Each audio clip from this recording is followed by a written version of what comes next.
Hi, I'm Annie. I wanted to share my screen and run through the listing documents quickly with you. So I am going to run through the first document, which is the exclusive agency listing agreement. This is the document between you as the seller and myself as the seller's agent. So this first section here is stating who's the seller, who's the agent, and what is the address of the property. And then it also just determines where that property is listed, what county, registry of deeds it's recorded with, the book and the page number. So it's specifying just the seller, the agent, the address, and the property information. This first section here, seller's duties and representations. So this is the seller is giving the agent access to the property, the right to sell the property. It's allowing the agent to put a listing sign, list the property, or put a for sale sign, list the property on the multiple listing services, the MLS, giving the agent access to photograph and advertise for the property, put a lockbox on the property, do the marketing that's needed to sell the property. So that's what this first portion discusses. And then it goes into acknowledging receipt of the mandatory licensee consumer relationship disclosure form, which we will go through next. And then advising the broker's general company policies regarding cooperation and compensation. So that is in the next section of this paperwork. And then just determining that the seller agrees to comply with applicable fair housing laws, making sure the seller is aware that there is a risk of injury to persons that are coming to view the property, as well as a risk of loss or damage to the property of the seller during open houses or showings. So it is making the seller aware that anything could happen when the home is being sold, and asking the seller to prepare the property for marketing to minimize the likelihood of any loss or damage or anything like that. So it's letting you know that something could happen during a showing and asking you to limit the liability for that reason. And then it also, seller understands and agrees that showings may be conducted by licensees other than brokers or its agents, like an inspector or an appraiser may also come in to the home to conduct their jobs outside of the presence of the broker. And then seller understands and agrees that other licensees and prospective buyers are permitted to photograph and videotape the property unless we explicitly state that otherwise. It's acknowledging that the property has or does not have any recording devices. So if you have any Echoes, Google Homes, Ring cameras, anything like that, we will specify here that there is a recording device on the property, and if it is audio or visual or both. So the next section is the listing price. Simply states the listing price for the property will be whatever that price is that we determine. And it's giving your approval, the seller's approval of that listing price. Listing period, this can be whatever the seller and seller's agent agrees for. So it could be a 6-month period. So if we are starting the agreement on January 1st, then maybe that agreement will end on June 1st. So, and it says that the agreement can be extended. Broker's fees. So this breaks down the fees for the broker. So this is, of course, a negotiation between the seller and the seller's agent. And it just states the seller would agree to a fee for the broker, whether that's 2%, 3%, 4%, 5%, whatever that fee is, the percentage, whether it's net or gross purchase price, so this is if the transaction is completed, and then when that fee is expected to be paid. So that is what this section is breaking down, is the broker's fee.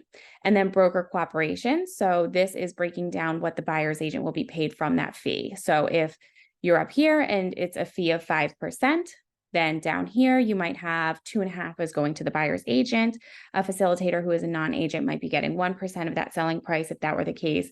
So that will just break down those numbers. And these numbers are all negotiable between the seller and the seller's agent. Then broker's duties. So this is a section that lays out the broker agrees to use reasonable efforts in marketing the property and agrees to list the property with the Massachusetts multiple listing services, which would be our case, or the Connecticut multiple listing service as well. But this one is Massachusetts. So this is stipulating that that's where it will be listed. The agent will be doing their work and their job to market the property in an effort to sell the property. Additional terms, if anything else is agreed.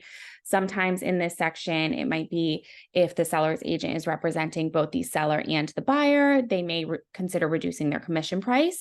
So that would be an additional term that is in that section if that's something that the seller and the agent discuss. And then that one is signed. So that is the exclusive listing agreement. So that's the first document that you're likely going to go through. Next would be the mandatory licensee consumer relationship disclosure. So this is a disclosure that locks in my fiduciary duty to you as your agent. So if I am representing you as a seller, we'll be doing seller, I'll be signing here, you'll be signing down here.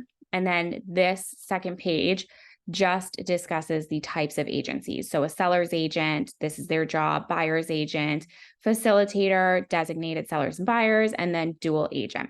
So if as a seller's agent, I found a buyer for the property as well, I would discuss with you as the seller, ask you if it's okay for me to represent the buyer as well. And then we would be checking this out as a dual agency.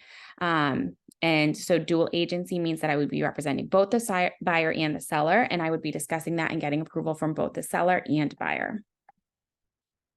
Oops, okay. The next document is lead transfer or lead paint notification in the transfer. So this is an 11-page document. The first 11 pages discuss all about lead paint, Massachusetts lead law, and all of that. So that's what the first 10 pages are. The 11th page is what needs to be filled out, property transfer notification certification. So this is for all properties built before 1978. And this first part is what the seller is filling out. So do you have any knowledge of lead-based paint in your home? If you do, we would check that out. And if you have any reports for lead-based paint, we're going to be checking the appropriate box, what paperwork you have. And that paperwork is something that we're going to be attaching in the MLS when the property is listed, and it's paperwork that we're going to want to get to the buyer as well. If you have no knowledge of any lead-based paint, we would be just checking that box simply, and no records or reports would need to be documented. Okay, seller mold disclosure. So this is just stating that mold contaminants may exist in the property that I am not aware of as your agent, and that the buyer is welcome to do, or the seller is welcome to do, a mold inspection if they so choose.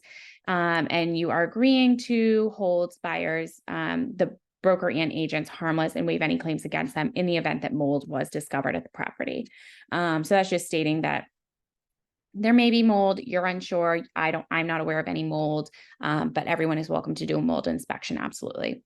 And if you have a septic, Title V addendum. So this is just stating that a Title V is needed. If you have a septic, it needs to be done within 2 years of the transfer of title for the property. So this is a document that needs to be filled out only if you have a septic system on the property. Other things for sellers. So sometimes some towns will require a water testing to be done. So if that's the case, we'll need to get water testing done as if you have a well, and also we'll need to have the septic Title V done. Well, so those are just two things that will need to be done if you've got private sewer, private water. And then once we've accepted an offer, that's typically when I suggest to get your smoke certificate as well.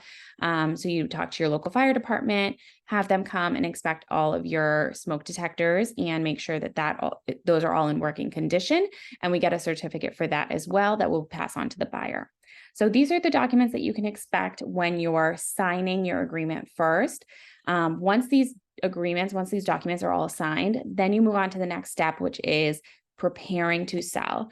So that would be the next thing that we discuss when we've got these documents signed. So if you have any questions, absolutely reach out to me. I'm happy to walk you through any questions, any paperwork. And if you're ready for the next step, preparing your house to list, let me know. I've got a brochure and I can send you the video for that as well. So I look forward to chatting with you, and let me know what questions you might have.